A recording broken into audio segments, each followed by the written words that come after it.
विचार करा, जर कोणी तुम्हाला प्रेमाच्या जाळ्यात ओढलं, YouTubeवर मंगलाष्टके लावून तुमच्याशी लग्नाचा बनाव केला आणि त्यानंतर तुम्हाला सांगितलं की दुबईत नोकरी हवी असेल तर तुला तुझा धर्म बदलावा लागेल, तर ऐकून धक्का बसला ना? पण ही एखाद्या चित्रपटाची कथा नाहीये, तर हे भयानक वास्तव समोर आलंय महाराष्ट्रातल्या छत्रपती संभाजीनगरमधून.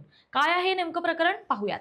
नमस्कार, मी प्राची शिरकर. आपण पाहत आहात प्रहार न्यूज लाईव्ह. ही घटना घडली आहे छत्रपती संभाजीनगरच्या कटकट गेट परिसरात. या प्रकरणातील पीडित महिला ही 41 वर्षाची असून ती पेशाने एक शिक्षिका आहे. एक सुशिक्षित आणि विवाहित महिला या भयंकर जाळ्यात कशी अडकली हे ऐकून तुमच्याही पायाखालची वाळू सरकेल.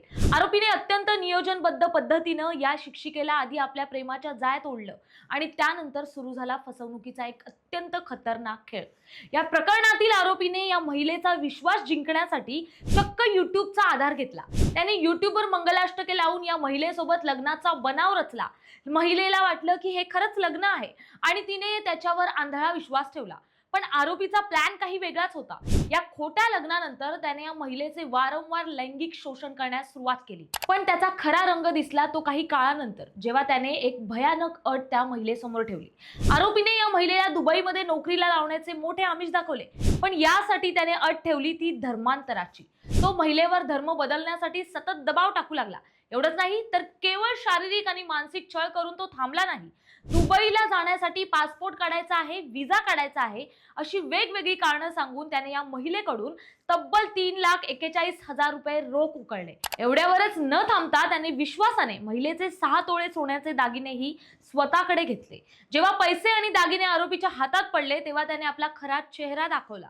25 एप्रिल पासून त्याने या महिलेला टाळण्यास सुरुवात केली आणि 1 जूनला तर त्याने आपला मोबाईल फोनच कायमचा बंद करून टाकला. जेव्हा संपर्काचे सगळे मार्ग बंद झाले तेव्हा या शिक्षिकेला आपली किती भयानक फसवणूक झाली आहे याची जाणीव झाली. तिने तात्काळ धाव घेत पुंडलिक नगर पोलीस ठाण्यात या भामट्या विरोधात तक्रार दाखल केली.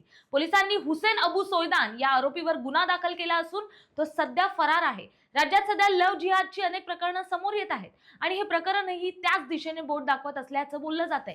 ही घटना आपल्याला एक मोठा धडा शिकवते. सोशल मीडिया, खोटे ऑनलाईन विवाह आणि परदेशात नोकरीच्या आमिषाला बळी पडून कुणावरही असा आंधळा विश्वास ठेवू नका.